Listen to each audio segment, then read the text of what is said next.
মনে হচ্ছে সেই জান্নাতের একটা সুবাস, জান্নাতের একটা বাগান। এই পৃথিবীতেই জান্নাতের একটা নমুনা।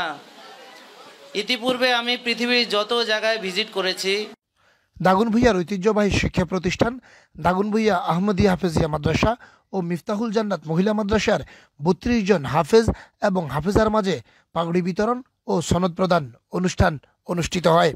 প্রথমবারের মতো প্রতিষ্ঠানটির প্রতিষ্ঠাতা হাফেজ মাওলানা রুহুল আমিন সাহেব ছাড়াই অনুষ্ঠিত হলেও তাদের পাগড়ি প্রদান অনুষ্ঠান। পুরো অনুষ্ঠান জুড়ে তার শূন্যতা বিরাজমান ছিল। গত বছরের অনুষ্ঠানে নিজ সন্তান এবং মাদ্রাসাটির প্রধান শিক্ষক হাফেজ ইমামউদ্দিন মিয়াজির হাত ধরে উপস্থিত হয়েছিলেন এই অনুষ্ঠানে। মাদ্রাসাটির সাফল্যের পাশাপাশি আগত মেহমানরা প্রতিষ্ঠানের প্রতিষ্ঠাতা হাফেজ রুহুল আমিন সাহেবের জন্য দোয়া কামনা করেন। অনুষ্ঠানে প্রধান অতিথি হিসেবে উপস্থিত ছিলেন আলোচিত স্বাস্থ্য পরামর্শক ডাক্তার জনাব জাহাঙ্গীর কবির।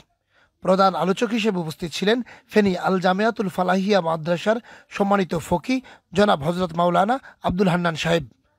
আরও উপস্থিত থেকে বক্তব্য রাখেন ফেনী হাফেজ পরিষদের সম্মানিত সেক্রেটারি জনাব জাকির হোসেন মজুমদার।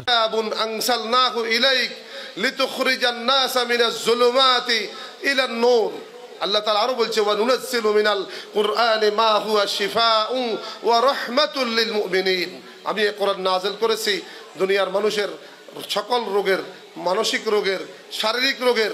মানসিক রোগ কি? শিরক, বেদাত, কুফর এর চিকিৎসা হবে, পাশাপাশি শারীরিক রোগেরও চিকিৎসা হবে কোরআনের দ্বারা। ওয়া নুনাজ্জিলু মিনাল কুরআনি মা হুয়া শিফাউন ওয়া রাহমাতুল লিল মুমিনিন। রাষ্ট্রের চিকিৎসা হবে, সমাজের চিকিৎসা হবে। এই কারণে আমরা যেরকম কোরআন শিখবো, আমাদের সন্তানদেরকে কোরআন শিখাবো, নিজেরাও কোরআনওয়ালা জিন্দগি গড়বো, কোরআনের সমাজ কায়েম করার জন্য চেষ্টা করব।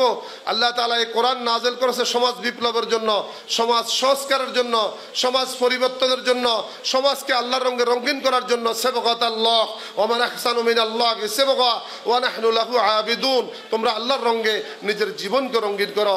মাদ্রাসার প্রধান শিক্ষক হাফেজ মাওলানা ইমামউদ্দিন মিয়াজি তার বক্তব্যে মাদ্রাসার সার্বিক বিষয় সবার সামনে তুলে ধরেন এবং মাদ্রাসার জন্য দোয়া কামনা করেন।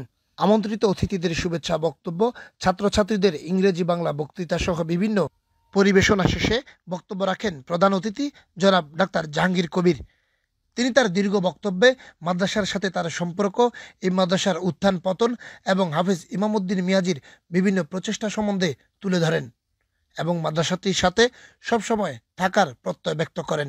আমি যেখানে দাঁড়িয়ে আছি মনে হচ্ছে সেই জান্নাতের একটা সুবাস, জান্নাতের একটা বাগান। এই পৃথিবীতেই জান্নাতের একটা নমুনা। ইতিপূর্বে আমি পৃথিবীর যত জায়গায় ভিজিট করেছি, কোনো দিনই আমার এই ধরনের অনুভূতি হয়নি। আল্লাহর ঘরে গিয়েছি, সেটা আলাদা আরেক ধরনের অনুভূতি। কিন্তু এই বর্তমান যেই অবস্থায় আমি এইখানে দাগনভূঞাতে দীর্ঘদিন ছিলাম, প্রায় ১৯ বছর এখানে আমি ছিলাম, এবং এই যে মাদ্রাসা, হেফজখানা, আহমদিয়া হাফেজিয়া মাদ্রাসা, আর হচ্ছে মিফতাহুল জান্নাহ, অর্থাৎ পুরুষদের বা ছেলেদের কোরআনে হাফেজ হওয়ার যেমন সুযোগ, তেমনি মেয়েদেরও কোরআনে হাফেজা হওয়ার একটা চরম সুযোগ আল্লাহ এখানে দিয়েছেন।